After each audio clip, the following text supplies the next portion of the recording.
The morning sun sears the humid air over the Solomon Islands as Lieutenant Commander Hiroshi Nishiwa tightens his goggles and takes hold of the control stick of his Mitsubishi A6 Emiro. December 27, 1942. Henderson. Field spreads beneath like a wound in Guadalcanal's lush jungle. American bombers and fighters lie scattered on the coral runway like dormant metal birds. For 16 months, Nishiwa and his comrades have dominated these skies. Their Zero has been the blade of the heavens, outflanking every American fighter sent against them. Wildcats, Warhawks, Cobras, all have succumbed to the Zero's famed maneuverability and the prowess of Japan's top naval aviators. Yet today something feels off. His radio hisses with the voices of squadron mates. The usual joking before battle is edged with a strange apprehension. Intelligence has been odd. Fragmented reports of new American planes. Twin-engined fighters. The descriptions don't add up. Why would the Americans put two engines on a fighter? It contradicts everything they know about air combat. Nani sur? What is that? That question has echoed through Japanese ready rooms for weeks, murmured by pilots claiming to have glimpsed the impossible over the northern Solomons. Nishiwa banks his Zero into formation, leading 8 fighters toward Henderson Field. Below, the familiar shapes of P-39 Airacobras and P-40 Warhawks begin their takeoffs. These are aircraft he understands. These are aircraft he can beat. The P-40's bulky build and sluggish climb. The P-39's nasty tendency to spin and its weak performance above 15,000 feet. But today, something unfamiliar is climbing from Henderson Field. At first, it appears wrong, as though two planes had been fused together. Twin booms trail back from a central cockpit nacelle, each boom ending in a vertical fin. Twin engines, twin props turning in opposite directions. The design defies logic, contradicts all Nishiwa has learned over more than 200 combat missions. Nandanda Kororewa, he mutters into his oxygen mask. What the hell is this?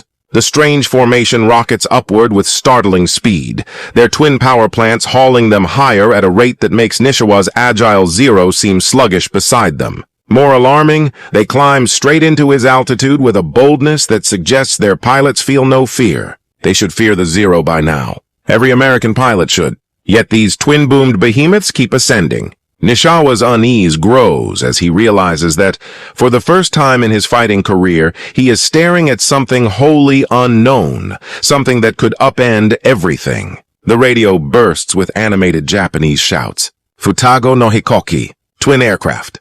Naniuru.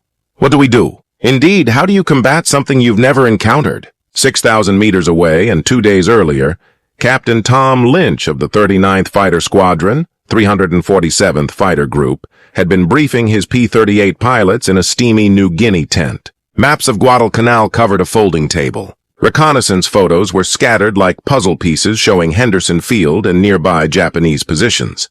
"Gentlemen," Lynch had said, his tone carrying months of preparation, "we're about to introduce the Japanese to something they've never seen before."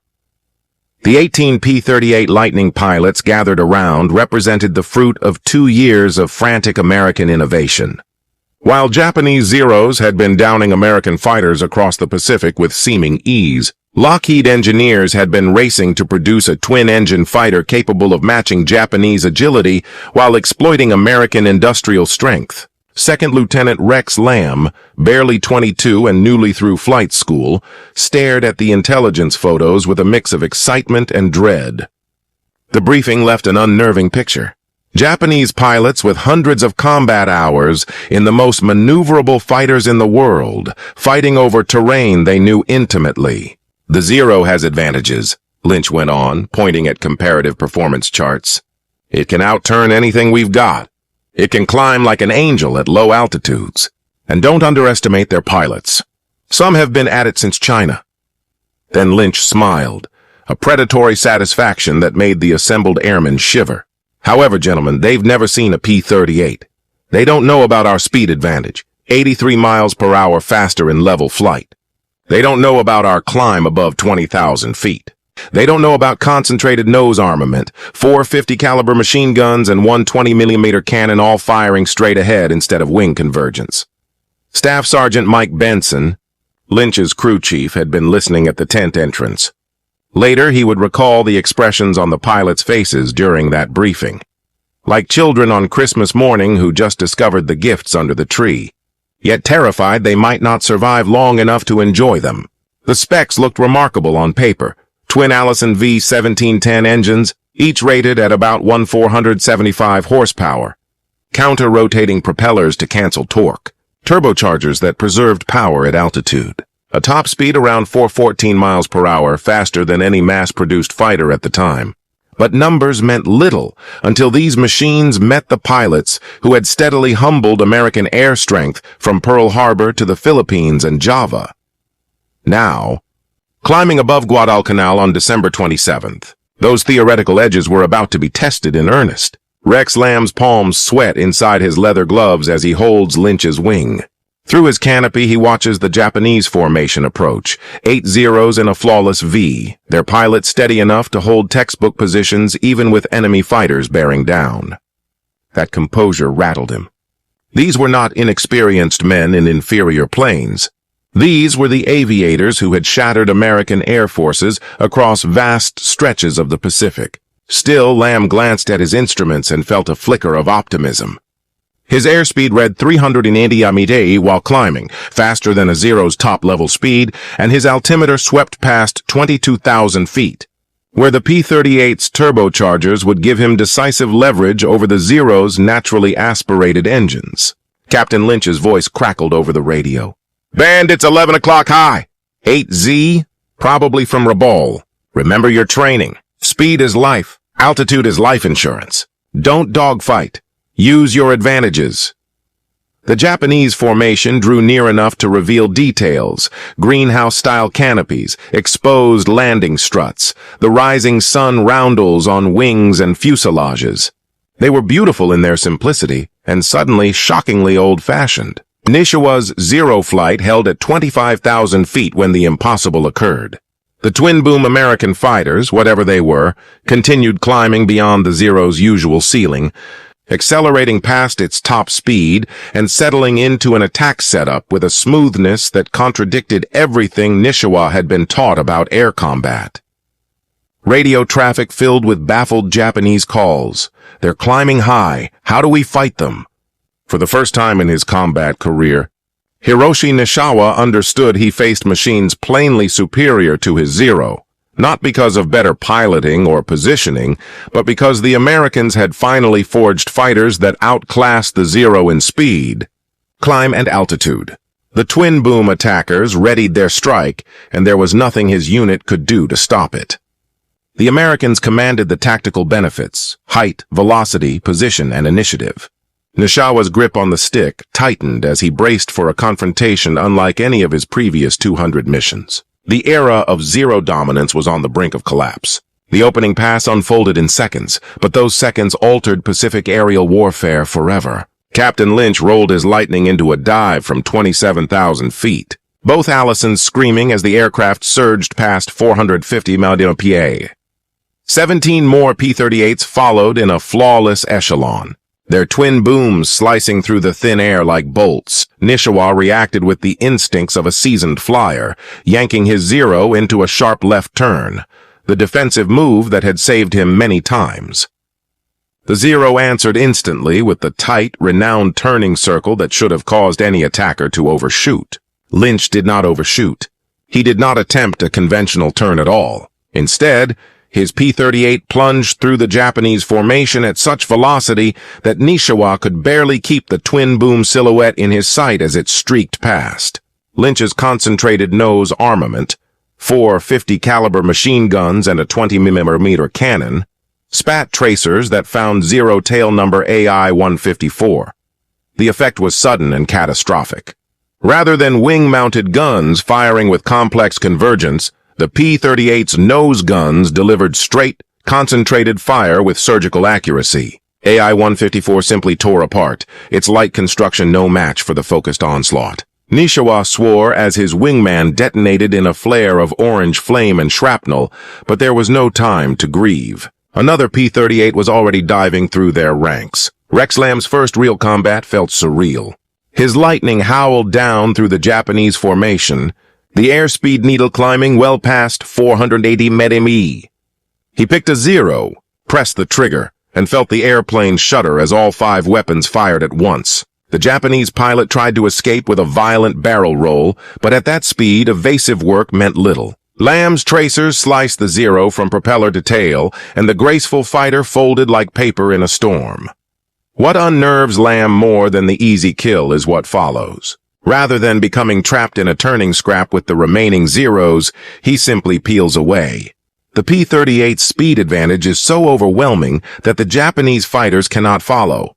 They cannot close the gap. All they can do is watch as he climbs back up to altitude and prepares for another pass. For veteran Japanese aviators bred on turning fights where agility decided outcomes, this is as much a mental defeat as a tactical one. Their chief strength, superior maneuverability, has been nullified by raw speed. Lieutenant Commander Nishiwa tries to marshal his surviving fighters into a coordinated interception of the climbing P-38s, but the physics are unforgiving. A Zero's service ceiling under ideal conditions is about 33,000 feet. The P-38s operate well at 35,000 feet using turbochargers to sustain power where Zero engines begin to starve for air. Radio traffic snaps with disbelief as pilots confront the reality that they are up against aircraft from an entirely different performance class. Sergeant Yamamoto in Zero AI 167 attempts a climbing attack on a P-38 that appears to be flying straight and level, assuming the twin-engined machine must be sluggish in a climb. As his Zero fights upward toward 28,000 feet and its engine falters in the thin air, the P-38 simply accelerates away, its pair of engines maintaining power at altitudes that render the Zero impotent. The psychological blow is immediate and crushing. These are pilots who have never been outclimbed or outrun, never so thoroughly outmatched that experience and skill lose their value. Captain Lynch times the second strike with icy competence, having observed the Japanese confusion after the first run. Fox 2 flight, take the trailing elements. Fox 3, come in from the north. Don't get sucked into a turning fight. Hit and run, he orders. The Lightnings dive again, and the Japanese formation begins to fragment. 3 more Zeros are destroyed by the concentrated nose fire, pilots who have never faced weapons that shoot straight ahead with such precision. Wing-mounted guns require careful convergence, exact positioning, and range judgment. Nose armament simply hits what the aircraft is pointed at. Nishiwa's horror grows as he realizes that his hard-won tactical knowledge is useless against these planes. Everything he learned assumed opponents with comparable performance. These twin-boom fighters don't just outperform the Zero, they play by different rules. He gathers his last 3 Zeros for a desperate head-on pass against the reforming P-38s, hoping that superior Japanese marksmanship might erase the gap. The closing run lasts only 3 seconds. Rex Lamb, on his first combat mission, finds himself in a nose-to-nose confrontation with a charging Zero at a closing speed exceeding 700 mph. Training takes over. Center the target in the gun sight, squeeze the trigger smoothly, hold it. 5 forward-firing weapons concentrated on the nose meet 2 wing guns firing at convergence angles. The Zero's veteran pilot struggles to score while enduring heavy Gs in a high-speed maneuver. Physics decides the result. The Zero detonates in a cascade of wreckage that batters Lamb's canopy like metallic hail. Nishiwa's remaining 2 fighters break off south toward Rabaul, their confidence and doctrine shattered. Behind them, 18 P-38 Lightnings reform in flawless sequence, having downed 6 Zeros without loss. Yet the true victory transcends aircraft counts. It is a psychological rupture. For the first time since Pearl Harbor, Japanese pilots have met American fighters that are plainly superior. Not better handled or better placed, but inherently better. In his undamaged Zero, fleeing at top speed over Bougainville, Nishiwa's thoughts race with the consequences. The twin-boom P-38s, later confirmed by intelligence, mark a turning point in Pacific air warfare. Japanese airmen can no longer assume performance supremacy, dictate when and how engagements occur, or fight the war they were trained to fight. As Henderson Field recedes, Nishiwa keys his radio. Honu Atarashi America, Kokutai ni Hokoku, Hayaku, Totemo Hayai, Totemo Tsuyoi. It is the understatement of the war. Behind him, the P-38s return to Henderson Field, their engines winding down after an action that has fundamentally shifted the balance of power in the Solomons. The pilots climb from their cockpits with faces that mix disbelief and grim satisfaction. Having taken part in one of the most lopsided air battles in history, the era of the P-38 Lightning has begun. Japanese control of the skies has come to an end. The intelligence summary lands at Rabaul that night, but its full significance takes weeks to register across the Navy's air service. Lieutenant Commander Nishiwa's report of the December 27th engagement reads like fantasy to aviators long used to flying from a position of dominance. American twin-engine fighters able to reach roughly 650 km/h, operating above 10,000 meters, and bringing concentrated forward-firing weapons to bear. Pilots abandon traditional turning fights, instead striking from speed and height and withdrawing before the enemy can respond. Rear Admiral Yamamoto reads the account 3 times before calling his staff. The consequences are profound not only tactically but strategically. If the Americans possess fighters that erase the Zero's strengths, Japan's defensive perimeter doctrine is threatened. Within days, similar accounts pour in from across the Solomons as P-38 units appear with increasing frequency. The 339th Fighter Squadron and the 18th Fighter Group, elite formations outfitted with aircraft that render pre-existing Japanese tactics obsolete almost overnight, begin to operate widely. Ace Saburo Sakai, convalescing from earlier wounds, receives detailed reports from survivors and later records the stunned reaction. The P-38 was the most formidable foe we met, outrunning and outclimbing us and choosing the terms of engagement. For the first time, many Japanese pilots find themselves flying inferior machines. The repercussions extend well beyond individual morale. The P-38's entry forces a wholesale reassessment of Japanese air defense. Bombers that once flew with impunity now face escorts they cannot overtake. Airfields once thought safe face strikes from fighters with unprecedented range. The momentum of aerial warfare in the Pacific shifts decisively toward the United States. Captain Tom Lynch's 347th Fighter Group becomes the model for P-38 operations throughout the theater. And by February 1943, Lightning squadrons are deployed from bases across New Guinea, the Solomons, and Australia's Northern Territory. Each time the pattern repeats: initial Japanese confusion, frantic tactical improvisation, then reluctant acceptance of American air dominance. The human toll on Japanese airmen is severe. Seasoned flyers like Nishiwa, with hundreds of combat hours, see their hard-earned expertise rendered obsolete almost overnight, and replacement pilots arriving from Japan often lack the experience to adjust.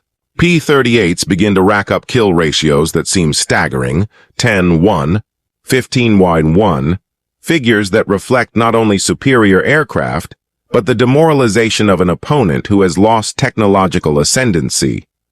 Rex Lamb survives the war with 12 confirmed victories, all in his Lightning, and years later he reflects on that first fight. They knew the Lightning was fast, but only in combat did they understand what that speed meant tactically. It wasn't merely a speck on a page. It changed the rules of air combat. The strategic effects ripple through 1943 and beyond. Japanese offensive operations in the Solomons become untenable when every bombing mission can be accompanied by P-38 escorts that match bomber speeds and outperform defending fighters. The daring interception of Admiral Yamamoto's plane on April 18, 1943, becomes possible only because the P-38 had the necessary range and performance. By the end of the war, the Lightning had compiled an extraordinary combat record. More than 10,000 produced, over 1,800 Japanese aircraft destroyed in air-to-air combat, and 2 of America's top aces, Richard Bong and Thomas Maguire, scoring their victories flying P-38s. Yet perhaps the most lasting effect is psychological. The twin-boom fighter the Japanese at first sneered at becomes the emblem of American technological edge. The pejorative nicknames, what German pilots called the fork-tailed devil, spread through Japanese ranks, mingling fear with a grudging respect. The action over Guadalcanal on December 27, 1942, lasted under 20 minutes, but its impact reshaped the Pacific Air War. In that brief span, Japanese airmen discovered that American industrial capacity had finally produced fighters superior to the beloved Zero. The shock of that realization echoed through Japanese military thinking for the rest of the conflict. Aviation historians now regard the P-38's first combat appearance as a turning point in Pacific air warfare, the instant when innovation overcame experience. When American